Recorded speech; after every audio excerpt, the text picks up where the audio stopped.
오늘 이 말씀을 가지고 믿음으로 반응하십시오, 이런 제목으로 함께 은혜를 나누겠습니다. 우리는 예수 그리스도의 이름으로 구원받은 하나님의 백성이 되었습니다. 신앙생활은 하나님과 나와의 인격적인 만남입니다. 하나님과 나와의 만남이에요. 이 만남이 없다면 우리는 아직 신앙생활이 본격적으로 시작되지 않은 것입니다. 교회는 다니고 예배는 참여하지만 하나님과의 인격적인 만남이 없다면 참된 신앙이라 할 수가 없습니다. 하나님과의 인격적인 만남은 말씀을 통해서 이루어집니다.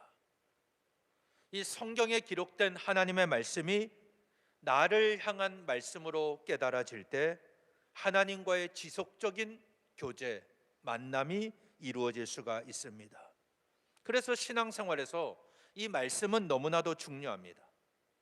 말씀이 없이 신앙이 성장할 수는 없습니다. 마치 신앙의 뿌리가 약하거나 없기 때문에 작은 시험이나 환난을 견디지를 못합니다. 그래서 금방 무너져 내립니다. 우리가 하나님의 말씀을 사모하고 그 말씀을 날마다 먹어야 하는 이유는 이 말씀이 우리에게 능력이 되고 이 말씀으로 우리가 세상을 이길 힘을 얻기 때문입니다. 그래서 사람은 떡으로만 사는 것이 아니라 하나님의 입으로부터 나오는 모든 말씀으로 삽니다. 우리가 떡만 먹고 살아간다면 우리 육은 살지 몰라도 우리 영은 죽을 수밖에 없습니다. 하나님의 말씀이 우리의 영을 살찌게 합니다. 여호와의 율법은 완전하여 영혼을 소성시키고 여호와의 증거는 확실하여 우둔한 자를 지혜롭게 합니다. 여호와의 교훈은 정직하여 마음을 기쁘게 하고 여호와의 계명은 순결하여 눈을 밝게 합니다.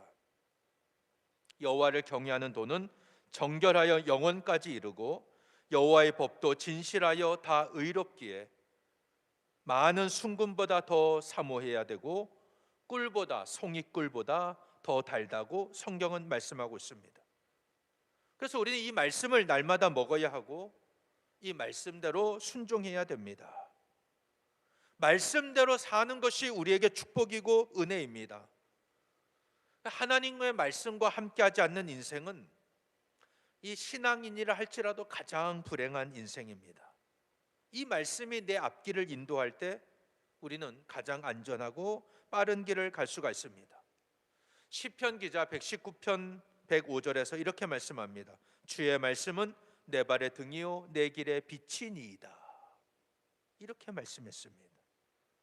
주의 말씀이 내가 가는 길의 등이 되고 내가 가는 길의 빛이 되면 우리는 어디로 가든지 방향을 잃지 않고 하나님의 인도하신 가운데 살아갈 수가 있습니다.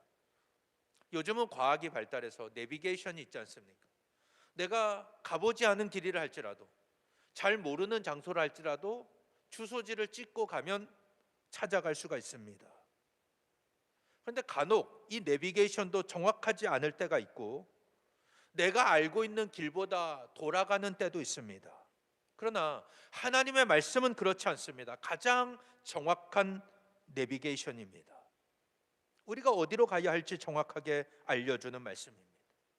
그리고 내가 생각하는 것보다 이 말씀대로 순종하고 살아가면 그 길이 가장 빠르고 안전한 길입니다. 우리 인간은 유한합니다. 시간과 공간의 제약을 받기 때문에 하나님의 전체 계획을 알지를 못합니다. 하나님이 왜 나를 이 길로 인도하시는지를 미처 깨닫지를 못합니다. 그래서 어느 순간에는 힘들어 지칠 때도 있고 이 길을 지금 나만 혼자 걷는 것 같은 그런 아주 깊은 고독과 외로움 가운데 살아갈 때가 있습니다. 그런데 나중에 믿음의 눈으로 보니까 그 길이 가장 빠른 길이었어요. 그 길이 가장 안전하고 가장 좋은 길이었음을 깨닫게 되는 것입니다.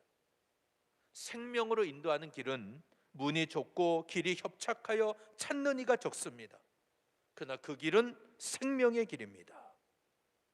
그래서 주님은 우리에게 좁은 문으로 들어가라고 말씀하십니다. 우리를 좁은 문으로 인도하는 것이 바로 하나님의 말씀입니다. 말씀을 따라가야 그 길을 갈 수가 있는 것입니다. 우리가 육체의 소욕대로만 살아가면 내가 편한 것만 찾기 때문에 절대 좁은 문으로 들어갈 수가 없습니다. 이 본능적인 겁니다. 우리는 넓은 길, 편한 길, 많은 사람이 가는 길을 찾습니다. 근데 성경은 그 길은 멸망의 길이다, 이렇게 말씀합니다. 우리가 하나님 말씀대로 살지 않으면 결국 우리의 육체의 소욕대로 살아갈 수밖에 없습니다. 그 길은 결국 죄악의 길이고 하나님으로부터 멀어지는 길입니다. 그래서 우리가 신앙생활에서 승리하는 비결은 하나님의 말씀을 붙잡고 그 말씀대로 순종하며 살아가는 것입니다. 오늘 여러분의 신앙은 어떻습니까? 내가 하나님 말씀 앞에 믿음으로 반응하며 살아가고 있습니까? 오늘 우리가 이곳에 모여서 똑같은 하나님의 말씀을 듣지만 이 말씀에 반응하는 사람들의 자세는 다 다릅니다. 마태복음 13장에 보면 씨 뿌리는 비유가 나오죠. 어떤 사람이 씨를 뿌리러 나갔습니다. 더러는 길가에 떨어졌는데 새들이 와서 그것을 먹어버렸습니다. 어떤 씨는 흙이 얕은 돌밭에 떨어졌는데 흙이 깊지 않기 때문에 싹이 나지만 해가 뜬 후에 말라버렸습니다. 어떤 씨는 가시떨기에 떨어졌는데 가시가 자라서 기운을 막아버렸습니다. 어떤 씨는 좋은 땅에 떨어졌는데 30배, 60배, 100배의 결실을 맺었습니다. 예수님은 이 비유를 말씀하시면서 해석도 말씀하십니다. 길가에 뿌려졌다는 것은 우리가 천국 말씀을 듣고 깨닫지 못할 때 사탄이 와서 그 말씀을 빼앗아 먹는 겁니다. 그러니 말씀이 전혀 뿌리 내릴 수가 없는 거예요. 돌밭에 뿌려졌다는 것은 말씀을 들을 때는 기쁨으로 듣습니다. 그런데 뿌리가 없기 때문에 잠깐 견디다가 환난이나 박해로 인해서 금방 넘어지는 것입니다. 가시떨기에 뿌려졌다는 것은 말씀을 들었지만 세상의 염려나 재물의 유혹 때문에 말씀이 막혀서 결실하지 못하는 겁니다. 좋은 땅에 뿌려졌다는 것은 말씀을 받고 그것을 깨달아서 결실하는 것입니다. 선포된 말씀은 하나예요. 하나의 말씀이 선포되지만 그 말씀 앞에 반응하는 사람들의 자세는 다 다릅니다. 여러 가지입니다. 오늘 우리가 읽은 이 요한복음 9장에 보면 예수님께서 날 때부터 맹인된 사람을 눈을 뜨게 하시는 내용이 나옵니다. 지난 시간에 살펴보았죠. 오늘 본문은 그 사건 앞에 사람들의 반응이에요. 어떤 반응을 보이는가? 예수님이 행하신 이 표적은 요한복음에 나오는 6번째 표적입니다. 예수님은 날 때부터 맹인된 사람의 눈을 뜨게 하심으로 하나님의 아들 그리스도이심을 보여주셨습니다. 그런데 이 사건 앞에 사람들의 반응이 다 다릅니다. 먼저는 예수님 곁에 있었던 사람들의 반응입니다. 이들에게 맹인이 눈을 뜬 것은 아주 충격적인 사건이었습니다. 창세 이후로 맹인이 눈을 뜬 적이 없습니다. 그래서 이들이 눈을 뜬 것 가지고 서로 논쟁을 합니다. 어떤 사람은 이 사람이 앉아서 구걸하던 그 사람이 아니냐, 어떤 사람은 아니다, 그와 비슷한 사람이다. 서로 논쟁이 벌어졌습니다. 그때 이 맹인이었던 사람이 말합니다. 내가 그 사람이다. 사람들이 물어요. 어떻게 눈을 떴느냐? 예수라는 사람이 진흙을 일겨서 내 눈에 바르고 실로암에 가서 씻으라고 해서 그대로 순종했더니 이렇게 보게 되었다. 그들은 분명히 맹인이 눈을 뜬 것을 보았습니다. 예수님의 능력으로 맹인이 눈 뜬 것을 보았다면 그것을 믿고 받아들여야 되지 않겠습니까? 그런데 이 사람들은 믿지를 않았습니다. 그 사람을 데리고 바리새인들에게 데려갑니다. 그런데 오늘 신앙생활 하면서 이렇게 반응하는 사람들이 있습니다. 예수님이 맹인의 눈을 뜨게 하는 것을 분명히 보았어요. 체험합니다. 그 사실 자체는 나에게 아주 충격적인 놀라운 사건입니다. 와, 신기하다 생각합니다. 그런데 예수님을 믿지는 않습니다. 예수님을 그리스도로 영접하지 않습니다. 기껏 한다는 게 뭡니까? 그 사람을 데리고 바리새인들에게 찾아갑니다. 이런 신앙의 특징은 항상 구경꾼이에요. 남들이 은혜를 체험하고 하나님의 능력으로 눈을 뜨고 문제가 해결되고 병에서 고침받고 그런 일들을 그냥 구경만 한다는 겁니다. 하나님의 능력을 나에게 전혀 가지고 오지를 못합니다. 옆에서 구경만 할 뿐이에요. 바리새인들은 어떻습니까? 예수님이 진흙을 이겨서 눈을 뜨게 하신 그 날이 마침 또 안식일이었습니다. 이 바리새인들도 맹인이었던 사람에게 물어봅니다. 어떻게 눈을 떴느냐? 그럴 때 그가 말합니다. 그 사람이 진흙을 내 눈에 발라서 내가 가서 씻었더니 보게 되었다 말합니다. 그때 바리새인들 사이에서도 열띤 논쟁이 벌어집니다. 어떤 바리새인은 이렇게 말합니다. 이 사람이 안식일을 지키지 않았기 때문에 하나님께로부터 온 자가 아니다, 이렇게 말하고, 또 어떤 바리새인은 죄인으로서 어떻게 이런 능력을 행할 수 있느냐, 서로 논쟁이 벌어집니다. 근데 이들의 주된 관심사는 이 맹인이었던 사람이 눈을 뜨고 그 사람이 새로운 인생을 살아가고 얼마나 정말 기쁘고 행복할까, 거기에는 전혀 관심이 없습니다. 그의 눈을 뜨게 한 예수님이 안식일 날 병을 고쳤다, 여기에 집중을 합니다. 안식일 날 일을 했기 때문에 이것은 하나님께로부터 온 사람이 아니다, 그는 죄인이다, 이렇게 주장하고 있는 것입니다. 여러분, 맹인이었던 사람이 눈을 뜬 것은 이 세상, 어두운 세상에 찬빛으로 오신 그 주님을 만났기 때문입니다. 예수님은 세상의 빛이십니다. 이 빛을 따라가면 우리가 어둠에 거하지 않고 생명을 얻습니다. 예수님은 위로부터 오신 분이라고 그랬습니다. 이 세상에 속한 분이 아닙니다. 누구든지 예수님만 따라가면 내 인생의 어둠이 사라집니다. 맹인이었던 사람이 눈을 뜹니다. 생명을 얻습니다. 그래서 우리는 위로부터 다시 태어나야 됩니다. 이 빛을 따라가는 사람에게 영의 눈이 열립니다. 영의 눈이 열리면 이제는 나의 영광이 아니라 하나님의 영광을 위해 살아갑니다. 인생의 목적이 달라집니다. 나의 삶을 위한 것이 아니라 하나님을 위한 삶으로 바뀝니다. 만약 내가 내 영광만을 위해 살아간다면 예수님의 빛을 보고도 아무런 감동이 없어요. 그 빛은 나하고 상관이 없습니다. 영의 눈이 닫혔기 때문에 그 빛을 보질 못합니다. 그래서 허탄한 것만 보고 살아갑니다. 예수님이 생명의 빛이심을 깨닫지 못합니다. 그리고 예수님이 안식일 날 병을 고쳤기 때문에 안식일을 범했다고 정죄합니다. 그러니까 예수님 주변에 있던 사람들이나 이 바리새인들의 모습을 보면 다 불신앙으로 반응을 합니다.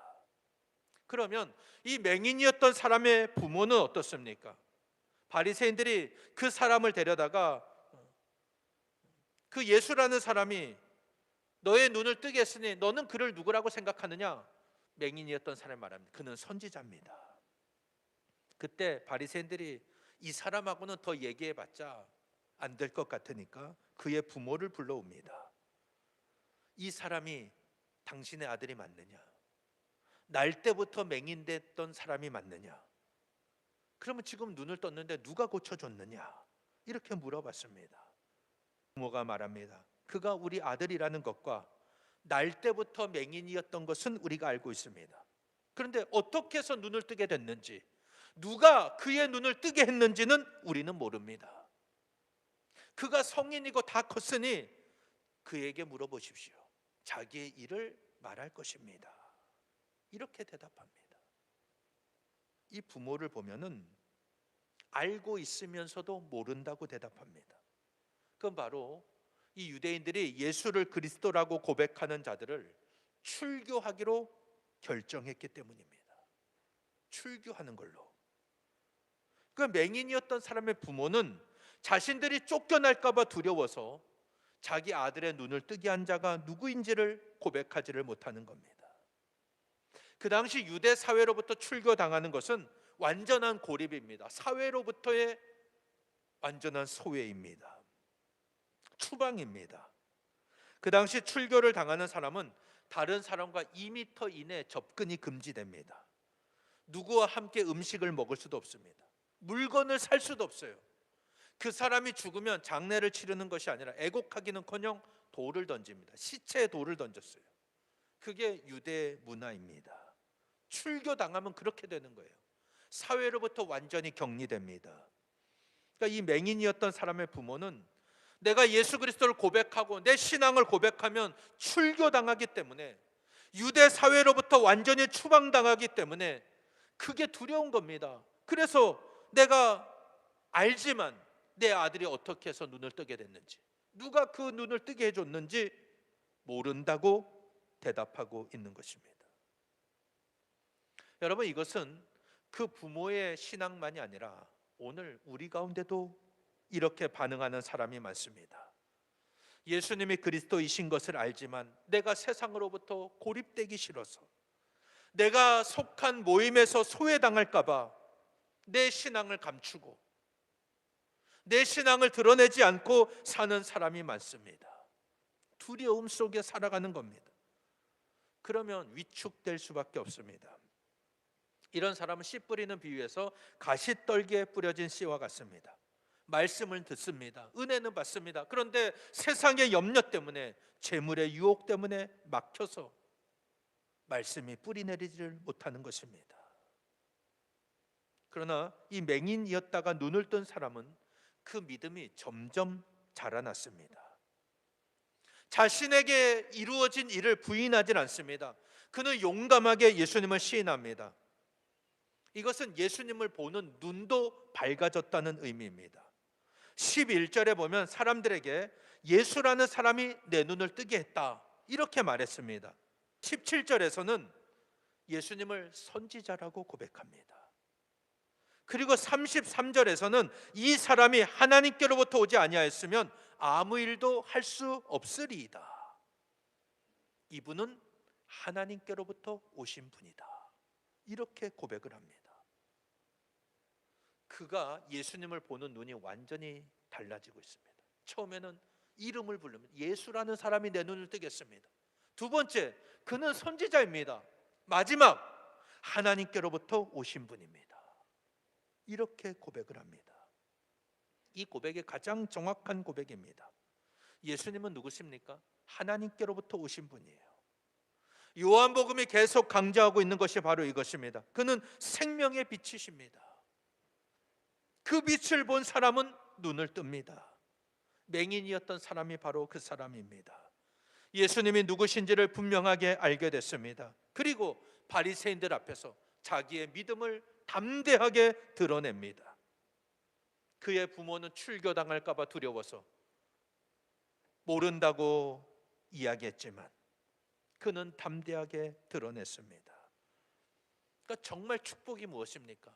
그의 눈이 뜨여진 게 축복이 아니라 그가 예수님을 올바로 보게 된 것이 영적인 축복입니다. 인생의 문제가 해결된 것보다 더 놀라운 축복은 내 눈이 뜨여진 거예요. 믿음의 눈이 열린 겁니다. 예수님이 어떠한 분이신 것을 분명히 깨닫게 된 것입니다.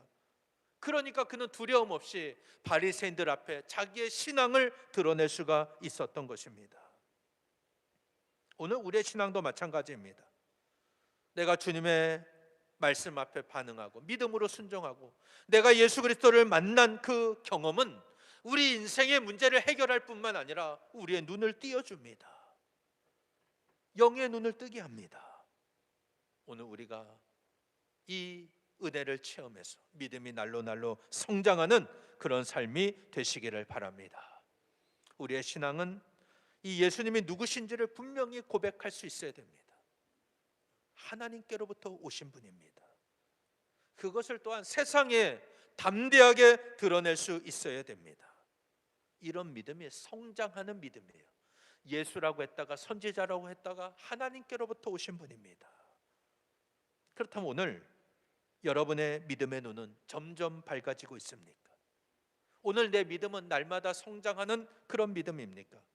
히브리서 6장 1절에서 2절에 보면 그러므로 우리가 그리스도의 도의 초벌을 버리고 죽은 행실을 회개함과 하나님께 대한 신앙과 세례들과 안수와 죽은 자의 부활과 영원한 심판에 관한 교훈의 털을 다시 닦지 말고 완전한 대로 나아갈지니라. 이 말씀은 우리의 믿음이 성장해야 된다는 거예요. 초보 단계에 머무르지 말고 완전한 단계로 나아가라는 말씀입니다. 성숙하는 신앙이 되어야 됩니다. 그러니까 믿음은 크게 두 가지가 있어요. 자라나고 성장하는 믿음이 있고 쇠퇴하는 믿음이 있습니다. 오늘 내 믿음 어떻습니까? 점점 자라나고 있습니까? 아니면 점점 쇠퇴하고 있습니까? 맹인이었다가 눈을 뜬 사람의 믿음은 점점 성장하는 믿음이었습니다. 예수님을 보는 눈이 점점 더 정확해지고 분명해졌습니다. 오늘 나의 믿음은 어떻습니까? 내가 예수님을 점점 더 가까이에서 주님을 만나고 있습니까? 나를 구원하기 위해 하늘로부터 오신 분임을 내가 분명히 믿고 그 예수 그리스도를 세상 사람들 앞에 담대하게 드러내고 선포하고 있습니까? 이 요한복음 앞부분부터 마지막까지 관통하고 있는 인물이 한 명 있습니다. 그 사람은 바로 니고데모입니다. 그는 요한복음 3장에서 밤에 몰래 예수님을 찾아왔던 사람입니다. 유대인의 지도자였습니다. 사내들인 공의회 의원입니다. 그가 예수님께 말합니다. 당신은 하나님께로부터 오신 선생입니다. 하나님이 함께 하시지 않으면 이런 표적을 아무도 행할 수 없습니다. 그렇게 말할 때 예수님은 사람이 거듭나지 아니하면, 위로부터 다시 태어나지 않으면 하나님 나라에 들어갈 수 없다 말씀하십니다. 그는 예수님을 만나고 나서 그 마음에 작은 믿음이 생겼습니다. 근데 아직 유대인의 지도자이거든. 자기의 사회적인 신분이 있기 때문에 그는 드러내놓고 예수님을 섬길 수가 없었습니다. 그런데 7장에 보면 예수님께서 성전에서 가르치실 때 내 교훈은 내 것이 아니고 나를 보내신 이의 것이니라. 내가 스스로 온 것이 아니니라. 나를 보내신 이가 참되시니 너희는 그를 알지 못하나 나는 아노니 이는 내가 그에게서 났고 그가 나를 보내셨음이라. 나는 하나님께로부터 온 자다. 그렇게 말씀을 전하실 때 대제사장과 바리새인들이 예수님을 잡아 죽이려고 했습니다. 그때 니고데모가 나섭니다. 7장 50절 51절에 보면 그 중에 한 사람 곧 전에 예수께 왔던 니고데모가 그들에게 말하되 우리 율법은 사람의 말을 듣고 그 행한 것을 알기 전에 심판하느냐 이렇게 말합니다. 이게 무슨 말이냐면 두 번째 나타난 니고데모의 모습을 보면은 대제사장과 바리새인들 앞에서 예수님을 변호하는 모습입니다. 먼저 당사자의 말을 들어보고 그가 무슨 일을 하는지 알아보고 나서 죄를 판결해야 하는 것이 율법의 정신 아니냐, 그게 맞지 않느냐 이렇게 말하고 있는 것입니다.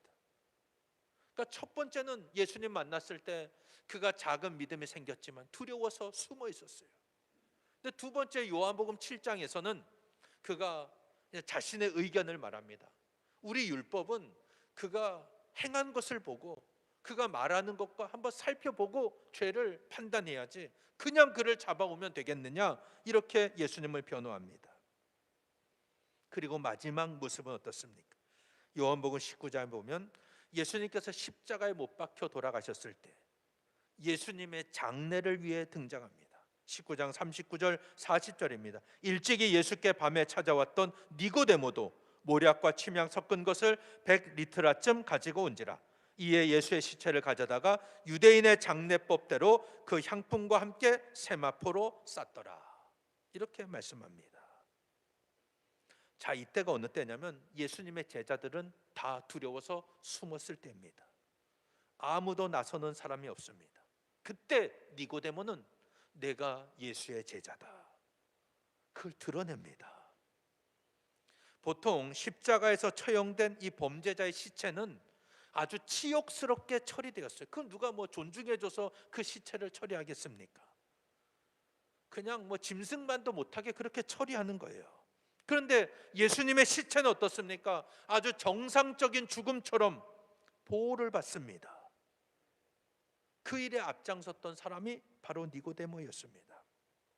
아리마대 요셉은 빌라도에 가서 예수님의 시체를 달라고 했고 빌라도가 허락했지 않습니까? 니고데모는 그 시체를 장사하기 위해서 침향과 모략 100리트라를 가져옵니다. 이 침향과 모략 자체가 아주 귀한 물건입니다. 그걸 100리트라는 33kg입니다.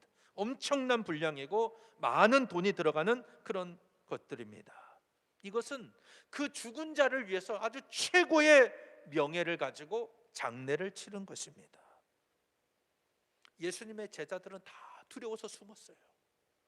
찍소리 안 나고 다 문 걸어 잠그고 방 안에 숨어 있습니다. 그런데 이 니고데모는 자기가 예수님의 제자임을 드러냅니다. 그의 헌신으로 3일 뒤에 예수님이 영광스러운 몸으로 부활하시질 않습니까? 사랑하는 여러분, 오늘 나는 하나님의 말씀 앞에 어떻게 반응하고 있습니까? 예수님의 표적을 본 사람들, 맹인이 눈을 뜬 걸 본 사람들의 반응은 다 달랐습니다.